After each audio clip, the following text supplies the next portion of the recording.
আসসালামু আলাইকুম রহমতুল্লাহি ওয়া বারাকাতু। চলছে পবিত্র মাহে রমজান। আমরা জানি যে রমজান মাসে মানুষ ইবাদত বন্দিগিতে তাদের সময় পার করে থাকে, অর্থাৎ তাদের দুনিয়াবি বিভিন্ন কাজকর্মের পাশাপাশি তারা ইবাদতের দিকে কিন্তু একটু বেশি ঝুঁকে থাকে। কেননা এই মাসে শয়তানকে বন্দি করে রাখা হয়। তবে যদিও জিন শয়তানকে এই মাসে শেকল দ্বারা বন্দি করার কথা রয়েছে, তবে আমাদের নফস সর্বদাই আমাদেরকে প্রতারিত করছে। অধিকাংশ ক্ষেত্রে আমাদের নফস আমাদেরকে নেক স্রোতে ধোঁকা দিয়ে থাকে এবং সেটি সংঘটিত হয় বেদাতি বিভিন্ন কাজকর্মের মাধ্যমে। কেননা আমরা জানি যে বেদাত করলে কোনো ইবাদত আল্লাহ সুবহানাহু ওয়া তাআলার কাছে গ্রহণযোগ্য হয় না। ইবাদত করতে হয় একমাত্র আল্লাহ রাসূল সাল্লাল্লাহু আলাইহি ওয়াসাল্লামের তরিকায়, তার সাহাবীদের দেখানো প্রক্রিয়ায়। তো আসুন জেনে নেওয়া যাক এই রমজান মাসে আমরা কি কি বেদাত করে থাকি এবং এই রমজান মাসে আমাদের প্রকৃতপক্ষে করণীয় আসলে কি। এই রমজান মাসে আমরা সর্বপ্রথম যে ভুলটি করে থাকি সেটা হচ্ছে এই রমজান মাসকে 3টি দশকে বিভক্ত করা, অর্থাৎ রহমত, মাগফিরাত, নাজাত। প্রথম 10 দিন রহমত, পরের 10 দিন মাগফিরাত এবং সর্বশেষ দশককে নাজাতের 10 দিন বলা হয়ে থাকে। কিন্তু আমাদেরকে একটি কথা ভুলে গেলে চলবে না, যাবতীয় জয়ীব এবং জাল হাদিস সমূহ বর্জনীয়, এগুলো আমাদেরকে বর্জন করতে হবে। এই যে 3টি দশকে আলাদা আলাদা বিভক্ত করা, এটি কিন্তু সম্পূর্ণই একটি ভ্রান্ত আকীদা। কেননা রমজান মাসের প্রতিটি দিনই রহমতের দিন, প্রতিটি দিনই মাগফিরাতের দিন এবং প্রতিটি দিনই নাজাতের দিন। অর্থাৎ সম্পূর্ণ রমজান মাসই আমরা আল্লাহ সুবহানাহু ওয়া তাআলার রহমত কামনা করব, তার কাছে মাগফিরাত চাইব এবং আমাদের নাজাতের জন্য সদা তার কাছে দোয়া করতে থাকব। ইউসুফ বিন জিয়াদ, আলী ইবনে জায়েদ ইবনে জুদার নামক 2 জন মিথ্যাবাদী রাবি থাকার কারণে এই যে রমজান মাসকে 3টি দশকে বিভক্ত করা, এই হাদিসটি মুনকার, অর্থাৎ এই হাদিস গ্রহণযোগ্য নয়। আমাদের সমাজে রমজান মাসকে কেন্দ্র করে আরেকটি কথা প্রচলিত রয়েছে যে এই রমজান মাসে একটি নফল ইবাদত করলে একটি ফরজের সমান এবং একটি ফরজ ইবাদত করলে তা 70টি ফরজের সমান। এই যে বর্ণিত যে হাদিসটি, এই হাদিসটিও সম্পূর্ণ জাল এবং মিথ্যা। বলা হয়ে থাকে রমজান মাসে যত খাওয়া যায়, বেশি বেশি খাবার খাওয়া যায়, এতে কোনো হিসেব নেই, কোনো দরবাধা পরিমাপ নেই বা পরিমাণ নেই। এই কথাটিও ঠিক নয়। রমজান মাস এটি মূলত খাবার দাবার বা পানাহার থেকে বিরত থাকার মাস। এই যে একটি ভ্রান্ত কথা, এই ভ্রান্ত কথার কারণে অধিক খাবার গ্রহণ করার মাধ্যমে অসুস্থ হয়ে যাচ্ছি, কারো ডায়াবেটিস বৃদ্ধি করে ফেলছে। বিষয়টি এরকম নয়। আল্লাহ রাসূল সাল্লাল্লাহু আলাইহি ওয়াসাল্লামের সুন্নাহ হচ্ছে অল্প খাবার গ্রহণ করা। আল্লাহ রাসূল সাল্লাল্লাহু আলাইহি ওয়াসাল্লাম তার ক্ষুধা লাগলে তিনি খেতেন। আল্লাহ রাসূল সাল্লাল্লাহু আলাইহি ওয়াসাল্লামের ক্ষুধা না লাগলে তিনি কখনোই জোর করে খাবার খেতেন না। আমাদের সমাজে সেহরির সময় মাইকে জোরে গান, ইসলামী সঙ্গীত বা গজল গাওয়া হয়ে থাকে। এই যে মাইকে গজল গেয়ে মানুষের ঘুম ভাঙানো, এটা কিন্তু বিদআত। এই ধরনের কোনো পদ্ধতি ইসলামে নেই। যারা রোজা রাখেন তারা এমনিতেই সেহরির সময় উঠে যান, এটাই হচ্ছে একটি স্বাভাবিক প্রক্রিয়া। বড়জোর একবার কি 2বার মাইকে ডাকা যেতে পারে, কিন্তু অধিক হারে বিশৃঙ্খল সাউন্ডের মাধ্যমে উচ্চ স্বরে মাইক বাজিয়ে মানুষকে একটু পরপর ডাকা, কিংবা সেহরির জন্য একটি নির্ধারিত সময় রয়েছে, সেই নির্ধারিত সময় শুরুতেই মানুষকে ডাকা, তারপর আবারও ডাকা এবং সেহরির শেষ সময় ডাকা, অর্থাৎ প্রায় 3 থেকে 4 ঘন্টা মানুষকে ঘুম ভাঙিয়ে জাগ্রত অবস্থায় রাখা, এটি কিন্তু সম্পূর্ণ একটি ভুল কাজ। এতে অনেকের ইবাদতে বিঘ্ন হয়ে থাকে, অনেকের ঘুমে বিঘ্ন হয়ে থাকে এবং অনেকেরই কাজকর্মে বিঘ্ন ঘটে থাকে। এই বিষয়টি বিশেষভাবে খেয়াল রাখা উচিত। রমজানের নিয়ত পড়া, দেখুন শুধু রমজানে নয়, কোনো ইবাদতেরই নিয়ত মুখে পড়া এটি হচ্ছে বিদআত।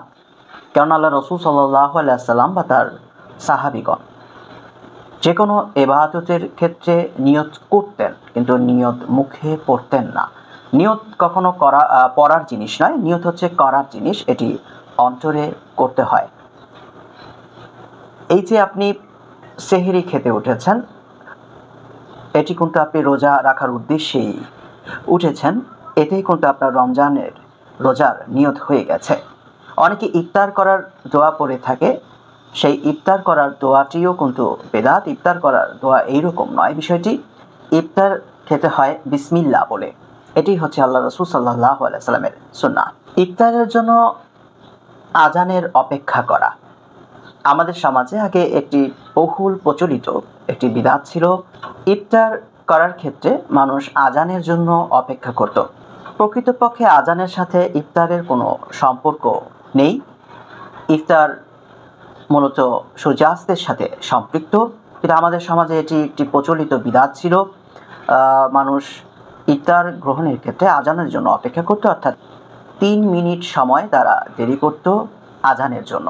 তবে আলহামদুলিল্লাহ, এবার ইসলামিক ফাউন্ডেশন এই বিষয়টির ক্ষেত্রে খুবই সুন্দর যৌক্তিক সিদ্ধান্ত নিয়েছে, অর্থাৎ তারা আজানটি সূর্যাস্তের সাথে সাথে দিয়ে দিচ্ছে, অর্থাৎ প্রকৃত ইফতারের সময় এবং আজানের সময় একটি নির্ধারণ করা হয়েছে।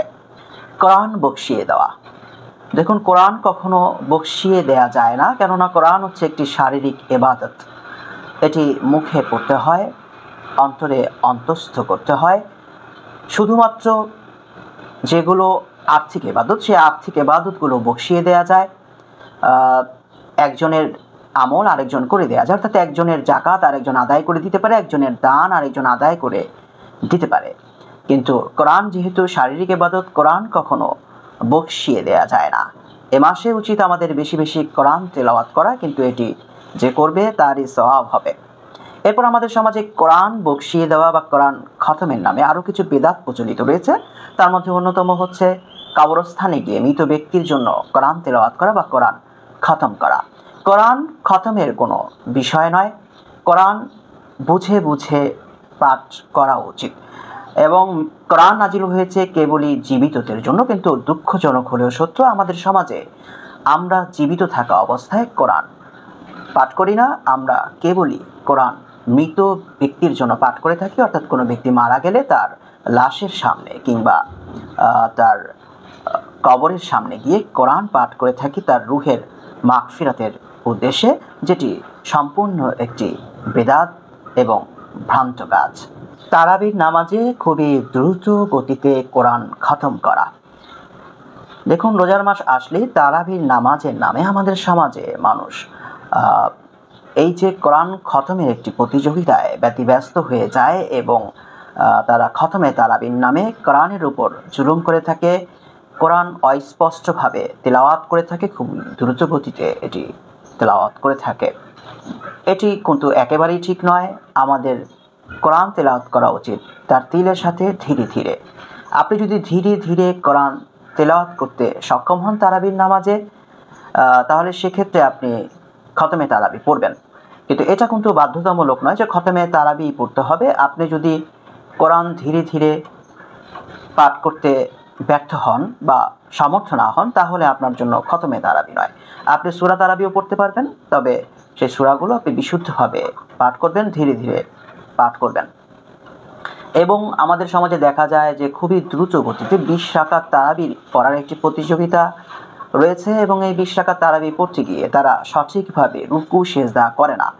মনে হয় যেন তারা উঠ বস করছে, এবং অর্থাৎ শুধুমাত্র সিধায় যাচ্ছে বা সাথে সাথে উঠে যাচ্ছে, অর্থাৎ সঠিকভাবে বিশুদ্ধভাবে সময় নিয়ে তারা রুকু সেজদা করছে না। এই ইবাদত, এই নামাজ কিন্তু আপনার গ্রহণযোগ্য হবে না।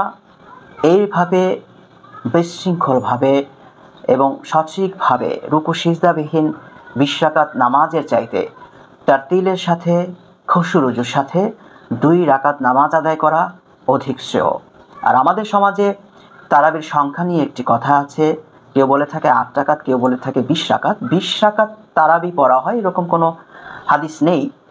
তবে 8 রাকাত তারাবি আল্লাহ রসুল সাল্লাল্লাহু আলাইহি ওয়াসাল্লাম পড়তেন, যদিও শব্দটি মূলত তারাবি নয়, শব্দটি হচ্ছে কিয়ামুল লাইল বা তাহাজ্জুদের নামাজ। তারাবির নামাজ, তাহাজ্জুদের নামাজ এই যে আমাদের সমাজে আলাদা করা হয়, এইভাবে আলাদা কোনো নামাজ নেই। রমজান মাসে সাহাবিরা এই কিয়ামুল লাইল করতেন। আল্লাহ রসুল সাল্লাল্লাহু আলাইহি ওয়াসাল্লাম যেহেতু নবী ছিলেন, তার জন্য ফরজ ছিল প্রতি রাত্রি কিয়ামুল লাইল করা, তবে আমাদের জন্য এটি ফরজ নয়। আল্লাহ রসুল সাল্লাল্লাহু আলাইহি ওয়াসাল্লাম জামাতবদ্ধ অবস্থায় 3 দিন এই তারাবি বা তাহাজ্জুদের নামাজ আদায় করার পর সাহাবিদেরকে বাড়ি পাঠিয়ে দিয়েছেন, যাতে তারা আলাদা আলাদা এই তাহাজ্জুদের নামাজ বা তারাবির নামাজ বা কিয়ামুল লাইল করতে পারে।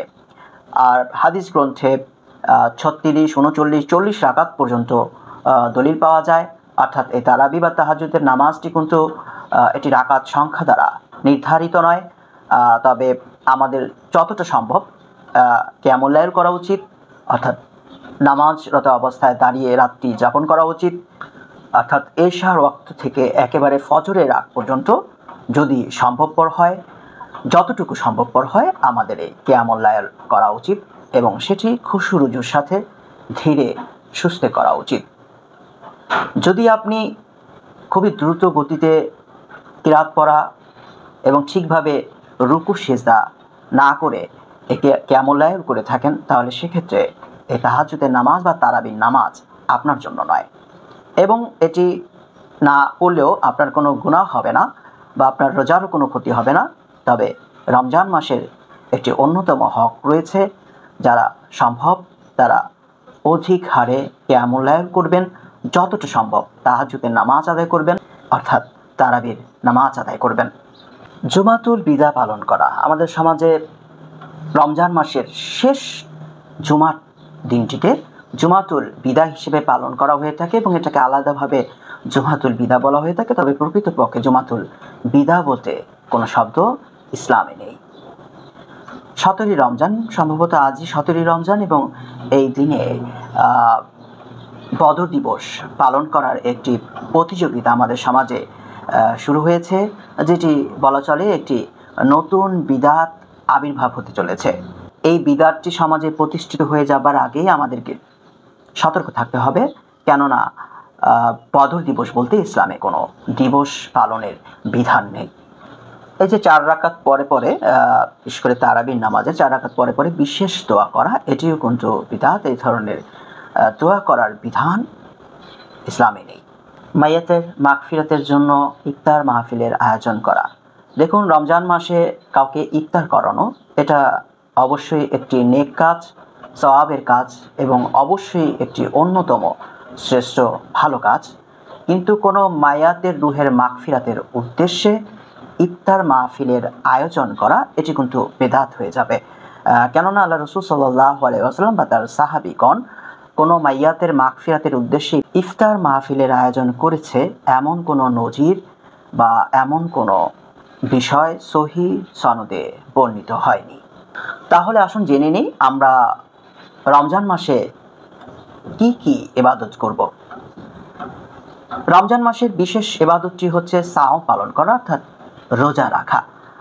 নামাজ, 5 ওয়াক্ত সালাত এটি সব সময়ের জন্য, তবে রমজান মাসে আমাদেরকে সাওম পালন করতে হবে, রোজা রাখতে হবে। কেন আল্লাহ সুবহানাহু ওয়া তাআলা বলেন, রোজা আমার জন্য, আমি নিজ হাতে এর প্রতিদান দেব। রোজা রাখার পাশাপাশি যথাযথ সময়ে ইফতার করা, ইফতারের জন্য দেরি না করা।